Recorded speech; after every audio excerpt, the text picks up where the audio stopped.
Благодарам, почитувам подпредседател на Собранието. Успеавте да ја одолжите седницава час и половина со вашите писмено поставени прашања, така една тактика за да се скријат криминалите на власта, односно да успеете владата да не одговори на прашањата кои што ќе бидат поставени од наша страна.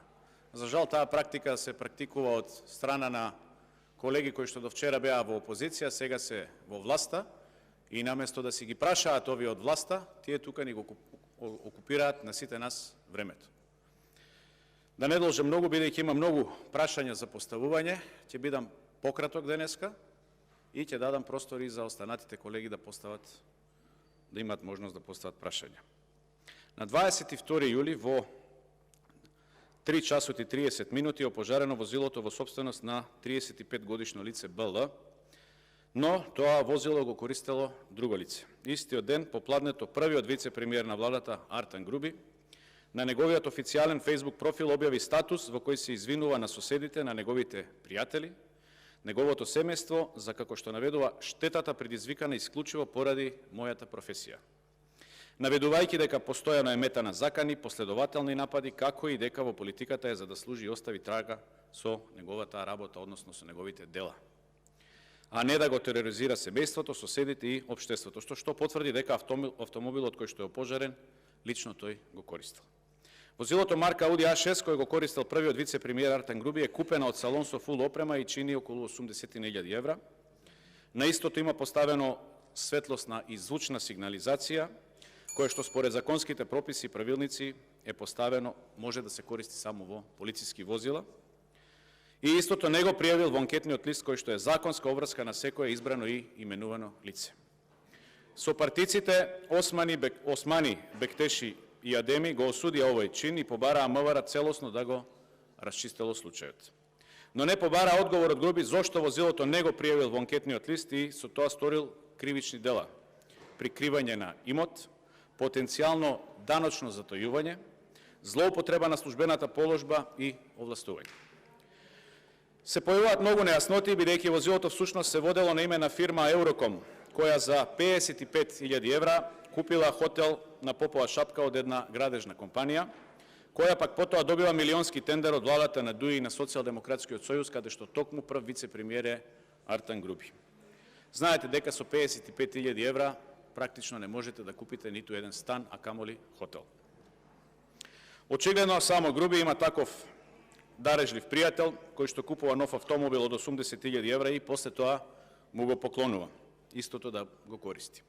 Што исто така треба да биде предмет на истрага на јавното обвинителство, бидејќи има 3 клучни моменти. Прво, самиот Груби во гостување во емисија призна дека возилото е на 35 годишниот БЛ, но дека му е дадено на користење и дека истиот имал успешен бизнис повеќе од 30 години, што значи дека лицето било успешен бизнисмен на само 5 години, со оглед на неговата возраст. Што го надминува дури и предприемачкиот дух на внукот на Али Ахмети, Дрин Ахмети, па дури и оној на синот на господинот Заев, кој што на 18 години се стекна со фирма за трговија со струја. Второ, автомобилот кој што го користел Груби, а било собственост на фирма, имало флешери и сигнализација што го имаат само полициските возила.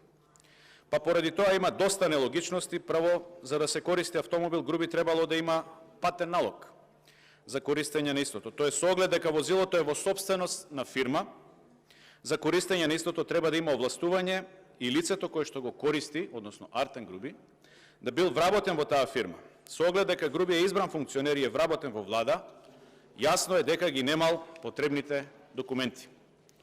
Дори и самиот Артан Груби изјави дека флешерите, односно светлосната и звучната сигнализација, биле поставени од сопственикот на возилото, односно лицето БЛ, па поради тоа треба да одговори дали кога го земал на користење возилото, му укажал на сопственикот дека истото е против законот, односно против правилникот, односно дали го пријавил во Министерството за внатрешни работи, затоа што тоа е противзаконски.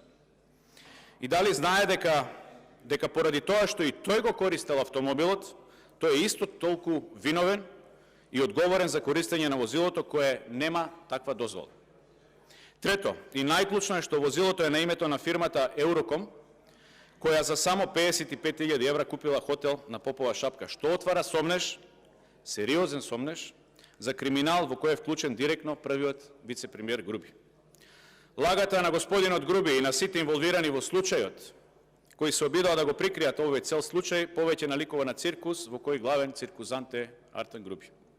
И сега може да очекуваме дека Груби и Дуи во одбрана ќе кажат дека повторно ние од ВМРО ДПМН не сме некакви албанофоби и така натаму.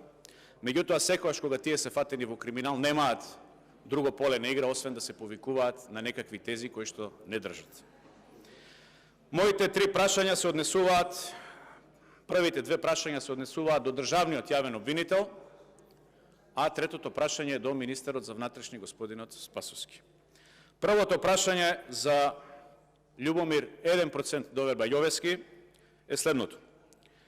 Дали покренавте истрага за случајот на опожареното возило и побаравте целосно расветлување на случајот, имајќи во предвид дека казната со која може да се соочи првиот вице-премиер според Кривичниот законник на Република Македонија е казна затвор од 6 месеци па до неколку години и парична казна за службено лице ако прикрива потекло на несразмерно стекнат имот. А Груби може да биде казнет и заради тоа што давал лажни податоци за своите приходи, како и дека неговиот имот е поголем од тоа што може да си го дозволи.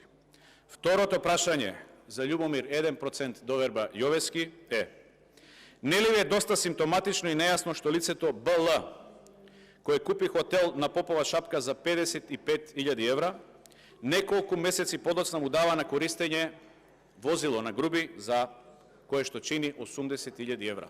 Практично возилото чини повеќе од хотелот кој што е купен. Дали сметате дека истото му е дадено како знак на благодарност за успешно спроведената бизнис сделка по багателна цена и дали ќе покренете процесни действија за истото? Третото прашање, реков, оди за министерот за внатрешни работи Оливер Спасовски. Возилото во собственост на фирма која го користел Груби имало, рековме, светлосна и звучна сигнализација. Вие како министер треба да знаете дека таква опрема има само во полициските возила и во одреден дел на други државни институции.